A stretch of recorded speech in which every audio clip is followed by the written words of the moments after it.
Hi friends, ನಮಸ್ಕಾರ ಎಲ್ಲರಿಗೂ. Friends, ಕಲ್ಲಂಗಡಿ ಹಣ್ಣಿನ ಸಿಪ್ಪೆನ ಚೆಲ್ತಾ ಇದ್ದೀರಾ? ಹಾಗಾದರೆ ಇನ್ಮೇಲೆ ಈ ತಪ್ಪನ್ನು ಮಾಡಬೇಡ್ರಿ. ಇದರಿಂದ ರುಚಿಕರವಾದಂಥ ಸ್ವೀಟನ್ನು ನಾವು ಮನೇಲೇ ತಯಾರು ಮಾಡಿ ಇಟ್ಕೋಬೋದು. ಬೇಕಾದಂಥ ನಾವು ಸ್ವೀಟಿಗೆ ಅದನ್ನು ಅಲಂಕಾರಕ್ಕೋಸ್ಕರ ಬಳಸ್ಕೋಬೋದು. ಬರೀ ನಾನಿಲ್ಲಿ ಟೂಟಿ ಫ್ರೂಟಿಯನ್ನು ಮಾಡ್ತಿದ್ದೀನಿ. ಇದನ್ನು ಯಾವ ರೀತಿ ಮಾಡೋದು ಅಂತ ಹೇಳಂದು ನಾನು ತೋರಿಸ್ತೀನಿ. ನೋಡ್ರಿ, ಕಲ್ಲಂಗಡಿ ಹಣ್ಣಿನ ಸಿಪ್ಪೆನ ನಾವು ಹಣ್ಣಿನ ಭಾಗ ಎಲ್ಲ ತಕ್ಕೊಂಡಾದಮೇಲೆ ಪೂರ್ತಿ ಹಣ್ಣಿನ ಭಾಗ ಅದರಲ್ಲಿ ಇರೋದು ತೆಕ್ಕೋಬೇಕು. ನಂತರ ಕಲ್ಲಂಗಡಿ ಹಣ್ಣಿನ ಸಿಪ್ಪೆ ಮೇಲಿರುವಂಥ ಸಿಪ್ಪೆನ ಪೂರ್ತಿಯಾಗಿ ನಾವು ತೆಗೆದು ತೊಳೆದಾದ ನಂತರ ನಾನಿಲ್ಲಿ ಚಿಕ್ಕದಾಗಿದ್ದನ್ನ ಕಟ್ ಮಾಡ್ಕೊತಿದ್ದೀನಿ.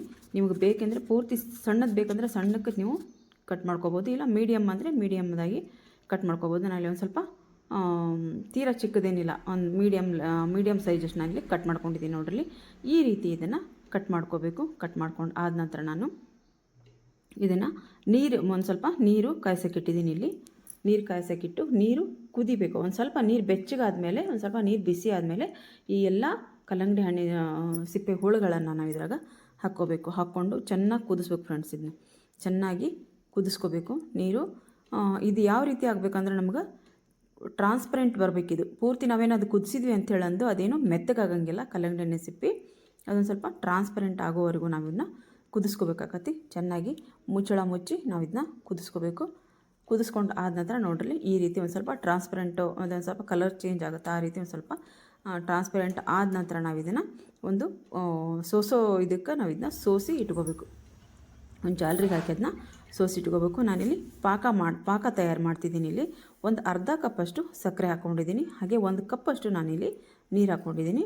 ಅಂದ್ರೆ ಈ ಪಾಕ ಒಂದೇಳೆ ಪಾಕ ಏನು ಬರೋದು ಬೇಡ. ನಾವು ಜಾಮೂನಿಗೆ ಬರುತ್ತಲ್ಲ, ಜಾಮೂನಿಗೆ ಬಂದರೆ ಅದು ಒಂದು ಸ್ವಲ್ಪ ದಪ್ಪನೇ ಇರುತ್ತೆ. ಅದಕ್ಕಿಂತ ನಾವು ತೆಳ್ಳಗೆ ಈ ಪಾಕನ ಮಾಡ್ಕೋಬೇಕಾಗತ್ತೆ.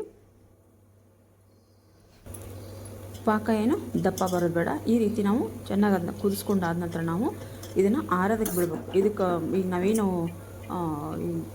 ಕಲ್ಲಂಗಡಿ ಹಣ್ಣಿನ ಹೋಳುಗಳನ್ನು ಮಾಡ್ಕೊಂಡಿರ್ತೀವಲ್ಲ, ಇದಕ್ಕೆ ಇದನ್ನು ಹಾಕಿ ನಾವು ಅದನ್ನು ಮಿಕ್ಸ್ ಮಾಡಿ ಮುಚ್ಚಿಡಬೇಕು. ಇದಕ್ಕೆ ಏಲಕ್ಕಿ ಪೌಡ್ರು ಅದೇನು ಹಾಕೋ ಅವಶ್ಯಕತೆ ಇರೋಂಗಿಲ್ಲ.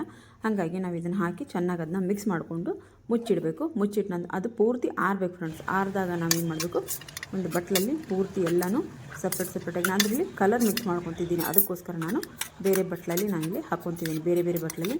ಇದು ಆರೆಂಜ್ ಕಲರ್ ಮನೇಲಿ ಇತ್ತು, ಆದರೆ ನನ್ನ ಮಗನಿಗೆ ಯೆಲ್ಲೋ ಕಲರ್ ತೊಗೊಂಡು ಬಂದಿದ್ದೆ. ಅದನ್ನು ಫುಡ್ ಕಲರ್ ಫ್ರೆಂಡ್ಸ್. ಅದೇ ಕಲರೇ ಬಂದುಬಿಟ್ಟೈತಿ. ಹಾಗಾಗಿ ನಾನು ಅದನ್ನು ಸ್ವಲ್ಪ ಇಲ್ಲಿ ಡಾರ್ಕ್ ಮಾಡಿ ನಿಮಗೆ ತೋರಿಸಿದ್ದೀನಿ. ಆಮೇಲೆ ಇದಕ್ಕೆ ನೀವು ಬೀಟ್ರೂಟ್ ರಸನೂ ಹಾಕ್ಕೊಂಡು ರೆಡ್ ಕಲರು ಮಾಡ್ಕೋಬೋದು, ಚೆನ್ನಾಗಿ ಬರುತ್ತೆ ಅದು ಕಲರು. ಈಗ ನೋಡಿರಿ, ನಾನಿಲ್ಲಿ ಆರೆಂಜು ಮತ್ತು ಗ್ರೀನ್ ಫುಡ್ ಕಲರು ಎಲ್ಲನೂ ಹಾಕಿ ಕರೆಕ್ಟಾಗಿ ಮಿಕ್ಸ್ ಮಾಡಿ ಇದನ್ನು ನಾನು ಫ್ರಿಜ್ಜಲ್ಲಿ ತೆಗೆದಿಡ್ತೀನಿ. ಫ್ರೆಂಡ್ಸ್, ಅಂದ್ರೆ ಕಲರು ಚೆನ್ನಾಗಿ ಹೀರ್ಕೊತೈತಿ. ಆಮೇಲೆ ಸಕ್ಕರೆ ಪಾಕನೂ ಅದು ಚೆನ್ನಾಗಿ ಹೀರ್ಕೊತೈತೆ. ಅದಕ್ಕೋಸ್ಕರ ನಾನು ಫ್ರಿಜ್ಜಲ್ಲಿ ಇಟ್ಟಿದ್ದೆ. ನೋಡಿರಲಿ, ಫ್ರಿಜ್ಜಿಂದ ಹೊರಗೆ ತೆಗೆದು ನಾನು ರಾತ್ರಿ ಮಾಡಿಟ್ಟಿದ್ದೆ. ಬೆಳಗ್ಗೆ ತೆಗೆದಿದ್ದನ್ನ ಹಾಕ್ಕೊತಿದ್ದೀನಿ. ನಾನು ಈ ಒಂದು ಪಾತ್ರೆಗೆ ಅದರಲ್ಲಿರೋವಂಥ ಸಕ್ಕರೆ ಪಾಕ ಎಲ್ಲನೂ ನಾವು ಬಸಿದು ತೆಗಿಬೇಕು. ಹಾಗಾಗಿ ನಾನಿಲ್ಲಿ ಸೋಸೋದ್ರಿಂದ ನಾನು ಇದನ್ನ ಪೂರ್ತಿ ಅದಕ್ಕೆ ಹಾಕಿ ಸಕ್ಕರೆ ಪಾಕ ಎಲ್ಲ ನಾನು ಬೇರ್ಪಡಿಸಿದೆ ಇಲ್ಲಿ. ಈಗ ನೋಡಿರಿ, 3 ಕಲರು ಎಷ್ಟು ಚೆನ್ನಾಗಿ ಕಾಣಿಸ್ತಾ ಇದ್ದಾವೆ. ಇದಕ್ಕೆ ಇನ್ನೂ ರೆಡ್ ಕಲರು ಆಮೇಲೆ ಯೆಲ್ಲೋ ಕಲರ್ ಆದ್ರಂತೂ ಇನ್ನೂ ಸೂಪರಾಗಿ ಬರ್ತೈತಿ. ನೀವು ರೆಡ್ ಕಲರಿಗೆ ಬೇಕಿದ್ರೆ ನೀವು ಬೀಟ್ರೂಟ್ ಕಲರನ್ನು ಇಲ್ಲಿ ಆ್ಯಡ್ ಮಾಡ್ಕೋಬೋದು. ನೋಡ್ರಿ, ಇಲ್ಲೇ ನಮ್ಮ ರುಚಿಕರವಾದಂಥ ಟೂಟಿ ಫ್ರೂಟಿ ರೆಡಿ ಆಗೈತಿ. ಆಮೇಲೆ ನಾವು ಇದನ್ನ ಮನೇಲೇ ಮಾಡ್ಕೊಂಡ್ವಿ ಅನ್ನೋ ಒಂದು ಖುಷಿ ಕೂಡ ನಮಗೆ ಇರ್ತೈತೆ ಫ್ರೆಂಡ್ಸ್. ಆಮೇಲೆ ಇದನ್ನ ನೀವು ಇದನ್ನು ಪಪಾಯ ಕಾಯಿ ಬರ್ತೈತಲ್ಲ, ಪಪಾಯ ಕಾಯಿಯಿಂದ ನೀವು ಇದನ್ನ ಟ್ರೈ ಮಾಡ್ಬೋದು. ಬೇಕಿದ್ರೆ ನಾನು ಇನ್ನೊಂದು ಸರ್ತಿ ಅದನ್ನು ನಾನು ಒಂದು ಸರ್ತಿ ಹಾಕಿ ಮಾಡಿ ತೋರಿಸ್ತೀನಿ. ನೀವು ಮನೇಲಿ ಎಲ್ಲರೂ ಈ ಟೂಟಿ ಫ್ರೂಟಿನ ಟ್ರೈ ಮಾಡ್ತೀರಾ ಅಂದ್ಕೊಂಡಿದ್ದೀನಿ. ದಯವಿಟ್ಟು ಟ್ರೈ ಮಾಡಿರಿ. ಕಮೆಂಟ್ ಬಾಕ್ಸಲ್ಲಿ ಹೇಗೆ ಬಂದಿತ್ತು ಅಂತ ಹೇಳೋದು ಕಮೆಂಟ್ ಬಾಕ್ಸಲ್ಲಿ ಕಮೆಂಟ್ ಹಾಕೋದನ್ನು ಮರಿಬೇಡಿ. ಹಾಗೆ ವಿಡಿಯೋ ಇಷ್ಟ ಆದರೆ ದಯವಿಟ್ಟು ಒಂದು ಲೈಕ್ ಮಾಡಿ, ಶೇರ್ ಮಾಡಿ. ಮತ್ತು ನನ್ನ ಚಾನಲ್ನ ಯಾರೇನು ಸಬ್ಸ್ಕ್ರೈಬ್ ಮಾಡ್ಕೊಂಡಿಲ್ವೋ ಅವರೆಲ್ಲ ಸಬ್ಸ್ಕ್ರೈಬ್ ಮಾಡಿಕೊಂಡು ಸಪೋರ್ಟ್ ಮಾಡಿ ಫ್ರೆಂಡ್ಸ್. ನಾನು ಮತ್ತೆ ಮುಂದೆ ಒಂದು ಒಳ್ಳೆಯ ರೆಸಿಪಿಯೊಂದಿಗೆ ಬರ್ತೀನಿ. ಬಾಯ್ ಫ್ರೆಂಡ್ಸ್, ಬಾಯ್.